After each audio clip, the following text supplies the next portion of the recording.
You might find this hard to believe, but some of the things that you're seeing, you're believing to be true, and they're not really true at all. What you think is reality is not really reality. And that sounds really weird, but I'm going to prove that to you today with a couple of crazy examples. I'm Cindy Knorr, certified high performance coach and change agent with Synergy Coaching. Welcome back to the Goal Getter Life channel.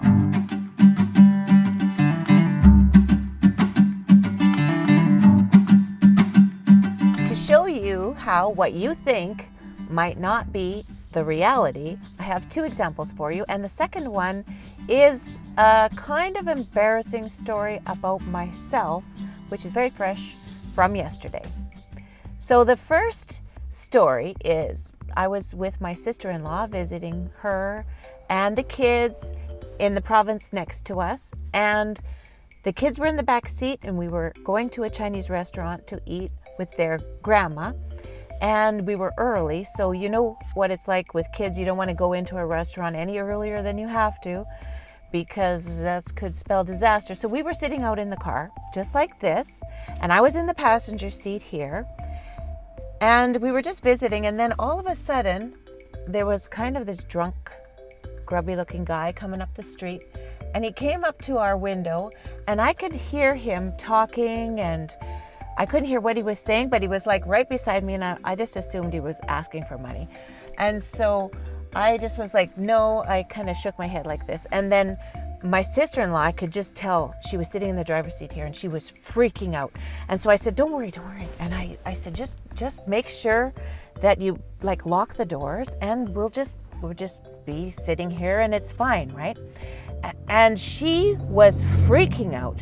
She said, I'm calling the cops. And she had her phone out and she was dialing 911. She said, he's got a gun. I'm like, he doesn't have a gun. He's just a drunk guy trying to get some money. But she literally was freaking out so bad. She said, I saw it. He was reaching for a gun. And so meanwhile, the guy was walking away behind me, and I watched him, and he was just talking to another lady up the street, and she shook her head, and he just kind of staggered on. But that whole time, my sister-in-law was dialing the police. And then later on, I found out that she said in the paper, there was a story last week in that town. See, I wasn't from that town, so I didn't know anything about this. But there was a guy that had a gun and was robbing some shops and stuff, 7-Elevens. And so that's what her frame of reference was. She saw this same guy as me. I just saw a drunk guy looking for some spare change, and she saw a guy that was threatening the lives of all of us in our vehicle. So that is my first example of how what you see may or may not be completely accurate. Okay, that's a pretty dramatic story, I know. And these kind of things happen a lot more often than you would even realize. When there's a scene of a crime, for example, and they ask the different witnesses what they saw, sometimes the stories are like so completely different. And you would think that everybody should say the same thing when they're asked what happened, right? Because they should say what the exact facts were that happened. But everybody has a different frame of reference, and their mind is picking up different things.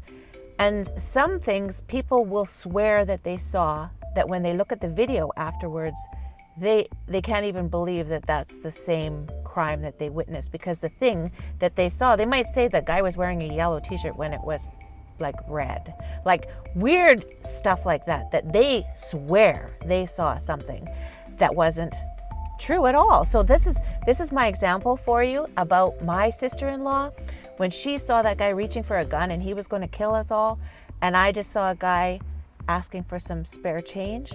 I have another story for you, and this is my embarrassing story from yesterday. We're going to start driving here because the next example involves driving, and a little bit of distracted driving, which making videos and driving is.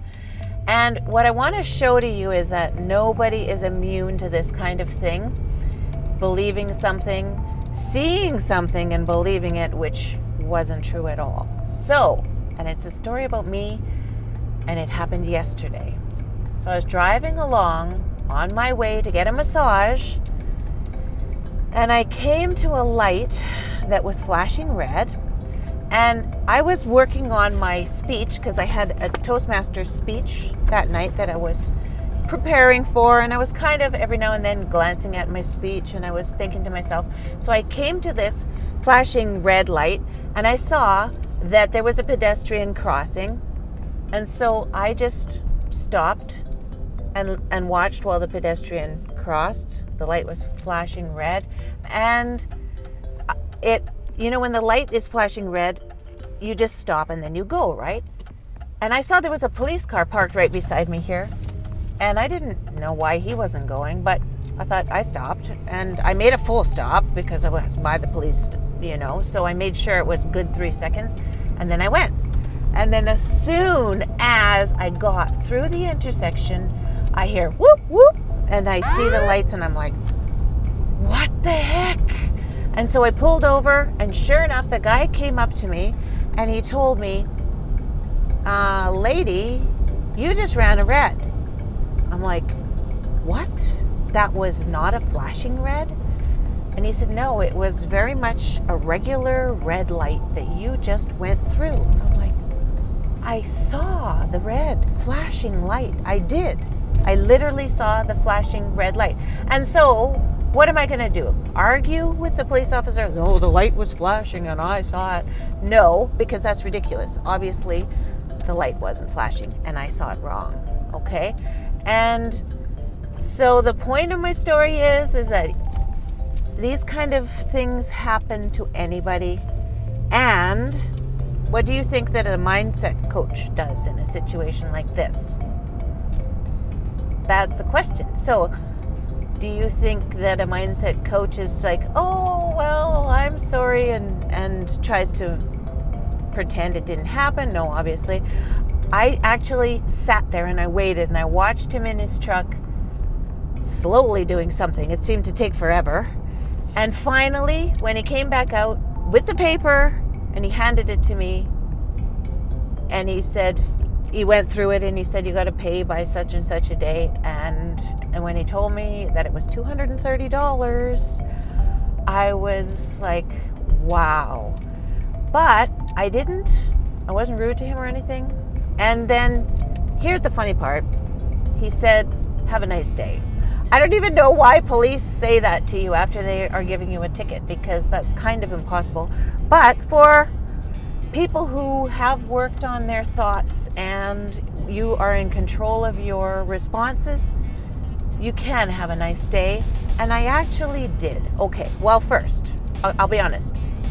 I bawled my eyes out on my way to the massage, like a lot. And I screamed a bit too. But that's another point. I want you to know that getting something off your chest is a lot better than pretending that everything is okay and bottling up your emotions. We have emotions for a reason. So, yeah, I kind of was very, very bloodshot and blubbery by the time I got to my massage lady's place.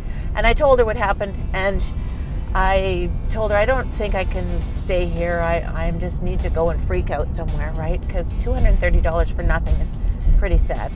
So she said, no, you're here. Let's have a massage. And so I went through a little bit of tissues, maybe in about the first 5 minutes or so. And then at that point I thought, you know what? It's not going to change anything, right? I was wrong, and I'm going to take responsibility. Oh, Tony, look.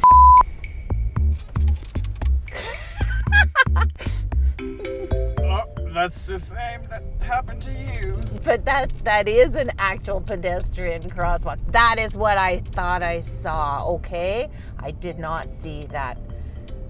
How does your brain do that? Anyways, that is totally...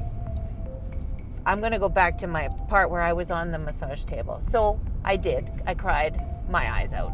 And then I decided that I'm not going to let this ruin my day. I didn't tell anybody about this. I especially didn't tell my husband when I got home, because he would have not been very happy with $230 for nothing. Driving through a red light, like, he wouldn't have understood. And especially if I told him that I was working on my Toastmaster speech while I was driving. That's not a good enough reason for getting a big ticket. So I didn't tell anyone at all, and I decided that I wasn't going to let it ruin my day. And it didn't. I had an awesome day. And in the end, I got best speech that night at Toastmasters. I won the best speech. And that's my message to you. To be mindful of what you're doing and to realize that sometimes what you see and what you think is not the reality. Your brain can play tricks on you. No matter what happens, though, in your day or what you see or what you think you see, you are responsible for your thoughts and you're responsible for your reactions. So you can decide to not let something weird like that ruin your whole day. And you can be a little more mindful while you're driving. That's a good lesson to learn. So my message to you is what you think is your reality might not be your reality. So just keep your mind open and look for the facts.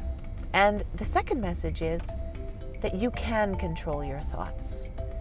You can figure out what it is that you want to feel, what you want to believe, and not let your thoughts just run crazy. So you'll notice that I never ever said to myself, you idiot, or like, what have you done? Like, you're so stupid, or my thoughts don't go like that. And that's because I've trained them to be more constructive and more realistic. Yes, I did go through a red light.